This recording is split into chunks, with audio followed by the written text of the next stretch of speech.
'Weapon' అనే టైటిల్‌తో ఉన్న తమిళ సినిమా ఒకటి అమెజాన్ ప్రైమ్‌లో తెలుగులో స్ట్రీమ్ అవుతుంది. ఈ సినిమా ఎలా ఉందనేది ఈ వీడియోలో తెలుసుకుందాం. ఈ లోపల వీడియోనైతే లైక్ చేసి ఛానల్‌ని సబ్స్క్రైబ్ చేసుకోకుండా చూస్తున్నట్టయితే సబ్స్క్రైబ్ కూడా చేసుకోండి. ఈ సినిమా కాన్సెప్ట్ అయితే ఇంట్రెస్టింగ్‌గానే ఉంది. కానీ స్క్రీన్ ప్లే అయితే అస్సలు బాగాలేదు. ఈ సినిమా లైన్ ఏంటంటే ఒక సిరం ఉంటుంది. ఆ సిరాన్ని ఒక అతను తీసుకోవడం వల్ల అతను చాలా పవర్‌ఫుల్‌గా అయిపోతాడు.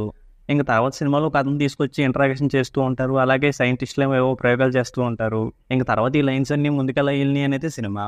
సినిమా లైన్ బాగుంది కదా! దాన్ని ఎక్కువ క్యాష్ చేసుకోవాలనుకున్నారేమో అనుకుంటా.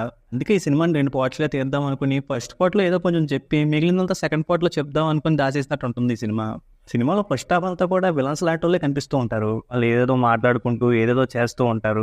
వాళ్ళు చేసే పనులు ఏవి కూడా ఇంట్రెస్టింగ్‌గా ఉండవు. పోనీ ఈళ్ళు మాట్లాడుకునే మాటల వల్ల హీరో క్యారెక్టర్‌కి ఏమైనా ఎలివేషన్ లాంటివి వస్తాయా అంటే అది ఉండదు. ఎందుకంటే మనకు సూపర్ హీరో ఎవరనేది ఇంటర్వల్ వరకు తెలీదు. వెంటనే సూపర్ హీరో ఒక ఫైట్ చేస్తాడు. ఆ ఫైట్ అయితే బాగుంది. ఇంకా అక్కడి నుంచైనా ఆయన క్యారెక్టర్ మీద సినిమాని ముందుకు తీసుకెళ్తే సినిమా బాగుండేది.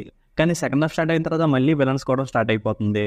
ఇంకా ఆ విలన్స్ అంతా బ్లాక్ షూట్లు, బ్లాక్ డ్రెస్సులు వేసుకుని ఒక చిన్న లైట్‌లో కూర్చొని ఏవేవో చేస్తూ ఉంటారు. ఇంక సినిమాలో ఇలాంటి సోదనంతా లాగ్ చేస్తూ చెప్పి సూపర్ హీరో ఇన్ని రోజులు ఏం చేశాడనే ఇంట్రెస్టింగ్ విషయాన్ని మాత్రం సింపుల్‌గా మాటల్లో చెప్పేస్తారు.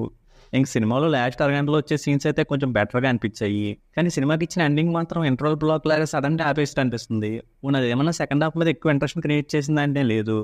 ఎందుకంటే సూపర్ హీరోలు స్ట్రాంగ్‌గా ఉన్నారు. ఇంక విలన్స్‌లో ఒక అతను వచ్చినట్టు చూపించాడు గానీ, అతను ఎంత స్ట్రాంగో చూపించలేదు. అతను వచ్చినా వీళ్ళు కొట్టేస్తారులే అనే నమ్మకం అయితే ఉంది. అలాగే హీరో గురించి ఏదో తెలుసుకోవాల్సిన విషయం ఉంటుందన్నట్టుగా కూడా ఏది ఇంట్రెస్ట్ లేదు. ఇంక ఈ సినిమా ఇలా ఉన్న తర్వాత ఆ పార్ట్ వస్తదని నమ్మకం లేదు. అలాగే వచ్చినా చూడాలనే ఇంట్రెస్ట్ కూడా లేదు.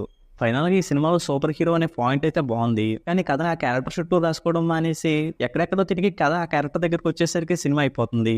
దానివల్ల ఈ సినిమా అయితే నాకు అస్సలు బాగా అనిపించలేదు. ఇక ఈ సినిమాకి నేనిస్తున్న రేటింగ్ అయితే 1.5 ఔట్ ఆఫ్ 5.